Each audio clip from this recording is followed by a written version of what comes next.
Newsmaker Sunday with Fox 10's John Hook. Thanks for joining us on Newsmaker Sunday. We're going to talk about things that you are about to or currently drive all the time. I-17, the Loop 202 extension, the South Mountain Freeway, how we get around in this state and in this town. Rob Samour is the lead engineer for the South Mountain Freeway with ADOT. Dallas Hammit is a state engineer and is going to talk primarily about the I-17 improvements. Let's just take kind of a macro view, and we'll take just a quick snap of I-17, for instance. This is tape number 1. We've seen a lot of this. We're going to start to solve this, right, over the next 10 years. We're very excited. We've been studying this corridor for a number of years. We had a public meeting this week, and this is the first time we've been able to go to a public meeting and say we have money to get started. When we look at this, we're looking at this, and this is full screen on the television. Tell me about these third lanes and these, what do you call them? There's a term for it. We're using flex lanes. Flex lanes. Tell me how that works. So what we've looked at, and this is between Black Canyon City and Sunset Point, so as you climb the hill, as you leave We're looking at it right now, right? They will have 2 lanes that will parallel the existing southbound lane. There'll be a concrete barrier between, so you won't be able to go back and forth. What's different between, some people say, hey, this is like 7th Avenue. It's not. There will be 2 additional lanes that can be used either northbound or southbound, but they will have gates that will prevent someone from going the wrong way. So if we're going northbound on Friday evening and we know we need more capacity, we will shut the gate on top of the hill so no one going south can get into the flex lane. We open it up, and now we have 4 lanes climbing the hill instead of only 2. What would that do? Greatly relieve the congestion. The other thing that we're really excited about, if there is a crash, now today you wait for the crash to clear and then you proceed through. This gives an alternative route either direction that we can use to clear those crash lanes much faster. Okay, Rob, let's talk about South Mountain Freeway. This is the biggest freeway project we've ever undertaken in Arizona? Yes. The project... That shocked me. I figured, well, I-10 must have been bigger than that, or this is it. Yeah, the project is programmed at $1.6 billion. The construction came in a little over $900 million. It actually combined 9 projects into one. So we see an economy of scale from that approach in terms of delivering 9 projects at one. We don't have to hire 9 designers. 9 projects, meaning that that would have been the segments of this? Yeah, over 22 miles, you would divide that into 2 to 3 mile manageable segments and have about 9 projects. So you just do it all at once? All at once. Okay, we're looking at one of the bridges here, right? Is this 59th? This is Elliott Road over the main line, which just recently opened, and then you're seeing some of the grading that we did on the new freeway below. Can either of you answer, or both? Can we stay ahead of population growth in this state? We're over 7 million. We're 7.5 million now. I mean, we are getting such an influx of people, a lot of people from California. Can we keep ahead of this stuff? So when you say keep ahead of it with our transportation needs? Yes. Not with our current funding. We're doing fairly well here in the Valley, but statewide, we're going to have to do, we're focusing on maintenance. Our transportation board made the decision we have to preserve what we have before we start adding lots more capacity. So what we have funding for today will maintain our current system. But if we want to have much more new lanes in lots of areas, new interchanges, we're going to have to identify different ways to fund those interchanges. There's one thing, and we didn't talk about it before, and if you can't answer it, that's fine, but this idea of running some type of big freeway up to Vegas, is that still possible? Yes, very much so. What we're doing, we have an environmental impact study going. It's what we call a Tier 1, so it's a very high-level study. It'll identify where the route's going to be. And we're looking from Nogales up to Wickenburg. So from Wickenburg north, we know it's going to be on US 93. So we've identified where it's going to be. That corridor is already established. Right. But it would be dramatically changed and improved. It would be, a lot of it, we do have 4 lanes divided. We do not have what we call control of access. There's not interchanges. So right now you can just make a right turn off the roadway.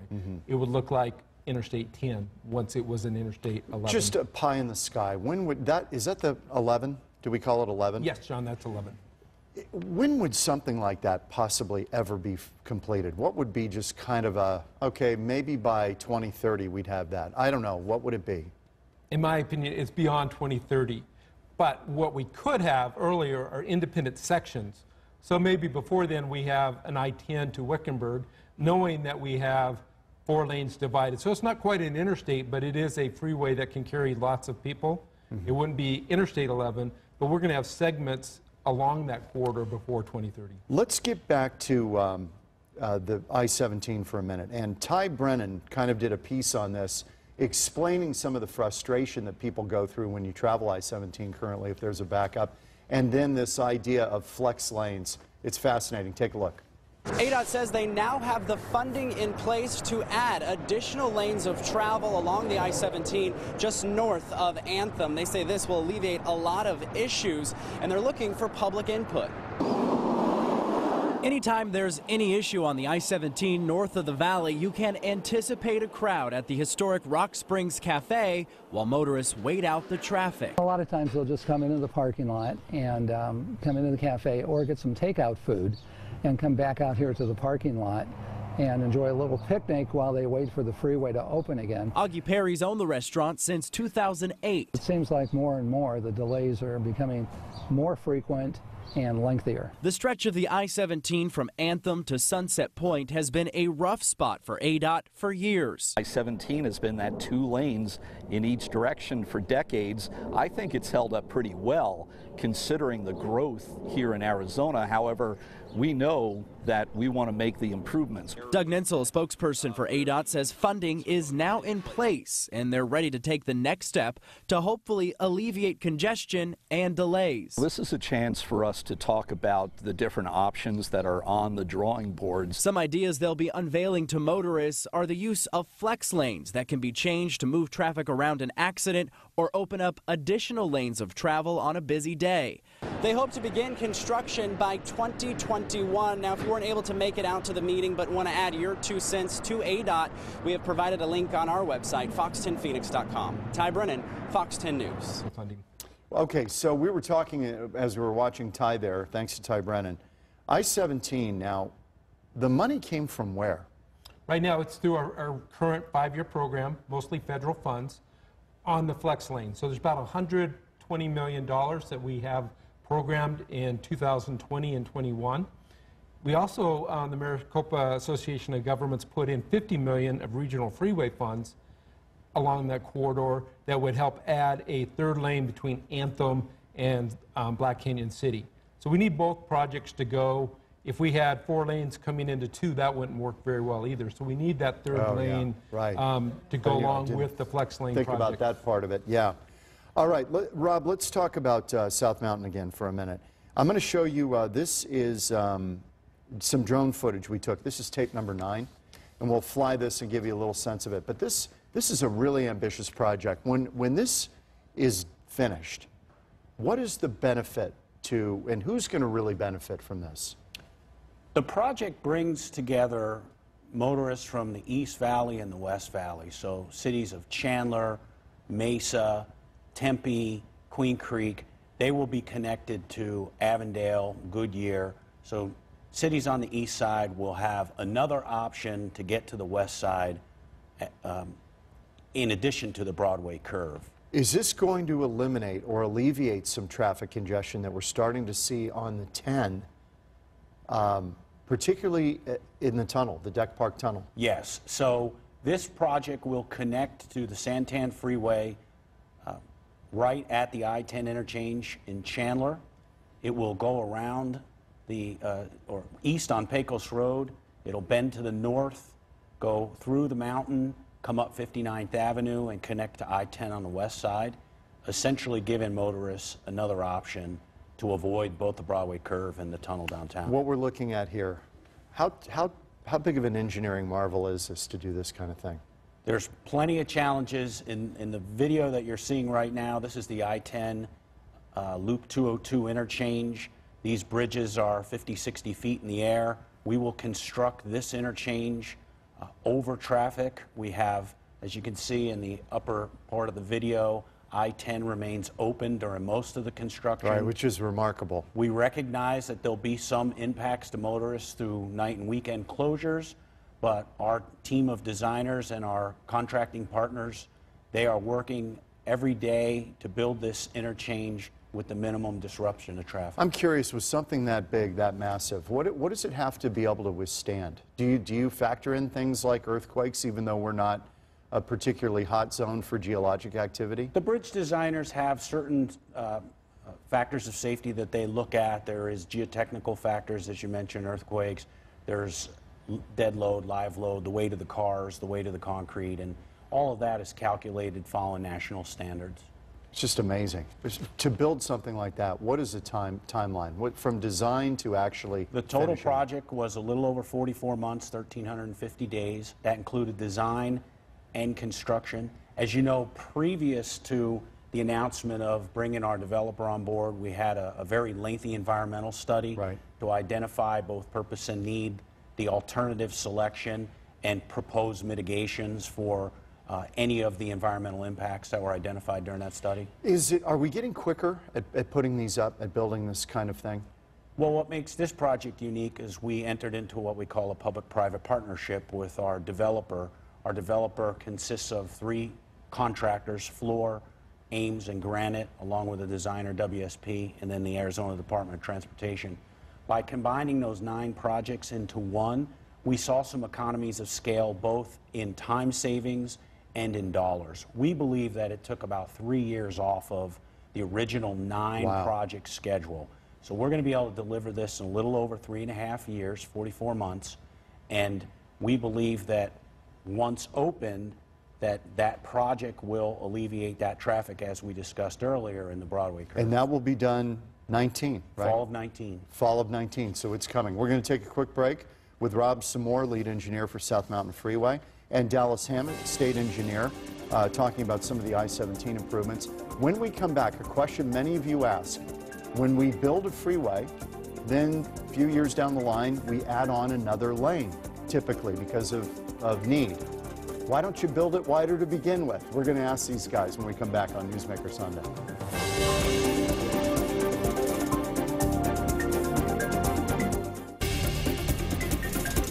Welcome back to Newsmaker Sunday. We are talking about moving people around in their cars. It is always a challenge in a growing state, a growing metro area. Arizona now over 7.5 million people, so we're trying to do a lot and get it done. Rob Samour is the lead engineer for South Mountain Freeway. Dallas Hammit is the state engineer, and he's been talking about some of the I-17 improvements. Let's talk again for a minute, Dallas, about I-17. Let's roll tape number 4. We've seen these traffic backups. There's really nothing you can do, right? Because DPS, when there's a problem, they need to investigate the crash. They need to clear the crash, so then you're just choked off, right? There's nowhere right now to go. Right, now, you're correct. There's nowhere to go. But what we are doing is, can we turn people around in the interstate so they can be moving, so they don't have to be sitting on the roadway? We have built crossovers. You see one at by the restaurant that we just showed. Oh, I wasn't aware of that. So you're trying to figure out a way so people can do a U-turn. If they would be guided with law enforcement, but instead of parking there for a number of hours, we can turn people around. We're also looking, how can we bring water? How can we bring services to those folks if they're stuck there for a long time? Right. The other thing that we're doing is we have a traffic incident management training program called TIMS that we've rolled out statewide to first responders to try to emphasize the importance of clearing the accidents quicker to eliminate traffic backups. But you're limited somewhat, and if it's a big problem, you have to investigate it. That takes time, right? There's really no shortcut. But what we can do, and what we are doing, is staging people, especially on these holiday events. We know we can stage equipment in these areas that we know that in the past there's been issues. So we're being proactive in staging men and equipment in those areas so we can respond faster. Didn't DPS try to slow people down during one stretch here recently? I'm trying to remember what holiday it might have been. Last year on the 3 big holidays, Memorial Day, 4th of July, and Labor Day, they reduced the speed limit by 10 miles an hour. Did that make a difference? It did. Memorial Day weekend, we didn't see any major crashes. Unfortunately, Really? 4th of July weekend, there were some, but I believe it did reduce the numbers. Okay, let's talk about just rolling traffic down a road. Since you guys are experts in this, I've always been curious. I've been told a couple of different things. If you posted no speed limit, would people figure out the speed on a road? Would they intuitively kind of figure out what's safe? Many people drive where they're comfortable. And one of the things that are happening nowadays, your cars, you feel much more comfortable. They're better built. And the roads are unbelievable. I mean, when you've got the rubberized asphalt, you barely realize you're moving. I mean, you're on a very smooth surface. So I think one of the things we have to get out there is we need help. We need people to drive the speed limit. We need people to wear their seat belts, not be distracted with their cell phones or eating. Those things can greatly reduce, and definitely do not drink and drive. When DPS has talked about, and they've had these enforcement zones over the last several months, has that made a difference? Have you guys seen a difference? We have. We have the safety zone on I-10 just as you leave Rob's project going towards Tucson. Right. We are seeing some notable differences. They have enforced more, so there's extra enforcement, but speeds are lowering through those areas. Let's talk a little bit more about, Rob, the 202 South Mountain Freeway. We can roll any of these videos, but I think that we've got one where we have the aerials, and it also shows the map of it. What kind of drive time could we see in reduction for folks in the East Valley traveling to, say, Avondale or the West Valley? Motorists leaving Chandler or Mesa could see up to 25 minutes of reduced travel time going to cities like Avondale and Goodyear. 25 minutes? By taking the South Mountain. That's what the study showed. Okay, so currently they would take 60 normally? 60 or the I-10 out of South Chandler. Here we go. Here's the map. I mean, this is pretty ambitious, all of this. Yeah, motorists would come either off of the Santan 202 or the US 60 up to 10. They would go into the downtown through the Deck Park Tunnel, and they would be subject to whatever congestion was that day. This is something we don't think about. You got to move trees and cactus, don't you? Yeah, so ADOT, as part of our environmental stewardship, goes out and tries to capture all the desert native plants that we can. We put them in, in nurseries, our saguaros, our palo verdes, and they will actually be replanted in the corridor at the end of the project. Sometimes you see them along the corridor, off to the side. I remember seeing that on the Loop 202, or the Loop, the 101. Up in, yeah, on the Salt River Pima. Right. We set up temporary nurseries. They may sit in the nursery for a year or two. In our case, they could be there for up to 3 years. On the side of the road in medians, what have we found is the best material to put in medians to try to give people an out if they've got an emergency, but not cause a problem? Gravel was there forever. Is gravel still the best option? Well, ideally, we're going to close the medians. We're going to have an HOV system that closes the medians, and we're going to have a concrete barrier to separate both directions of traffic and a full-width shoulder. Is that better and safer? We believe so. In the urban areas. So if you get out on I-10, out of the urban areas where it may not make sense to do that, and the biggest thing we can do there is give width. So it gives you an opportunity if you have, say, a flat tire and you had to get off in the median, you can get off and you have room, one, to negotiate your travel in there, but also a safe place to do your work. How do you guys feel, and what is the current feeling about the rubberized asphalt? Because I'll tell you, when you go to other states and they don't have it, you really miss the roads in Arizona.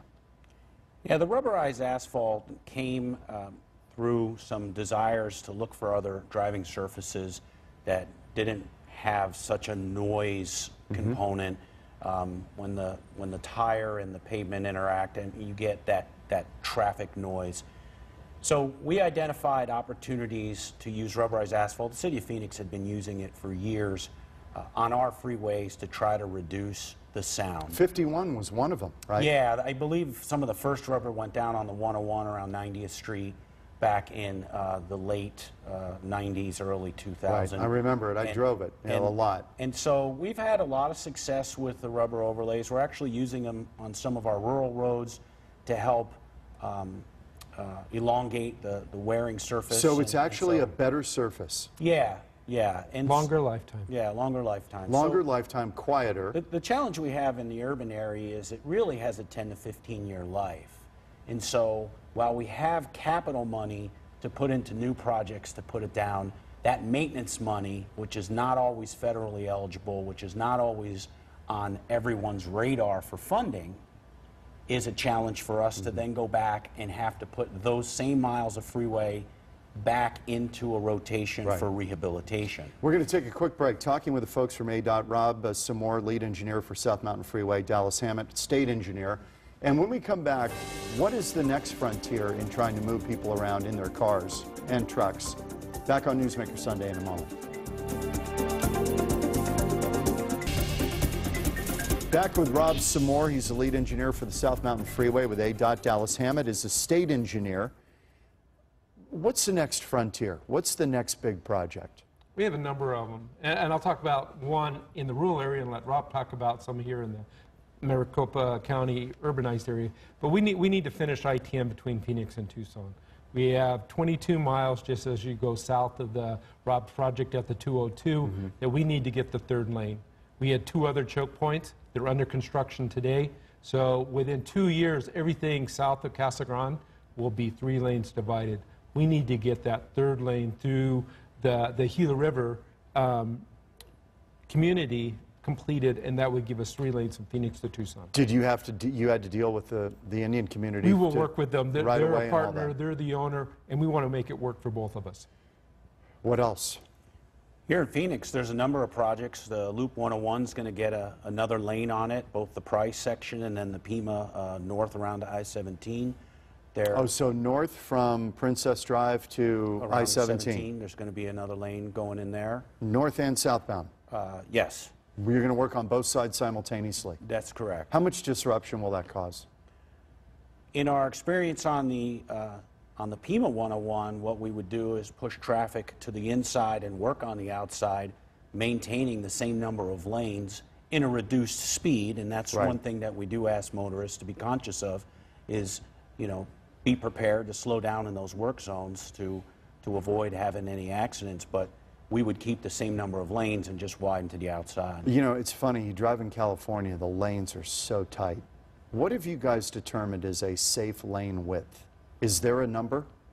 What we designed to is 12 foot. That's our standard. We do have some areas that are 11 foot where we wanted to add an extra lane, and we found that if we make a modification and go to 11 feet, but our standard is 12 feet wide. What are they in California? I'm thinking about roads that seem like they're about 10 feet. I'm not sure what they do. I mean, how tight can you go? 10 feet would be very tight.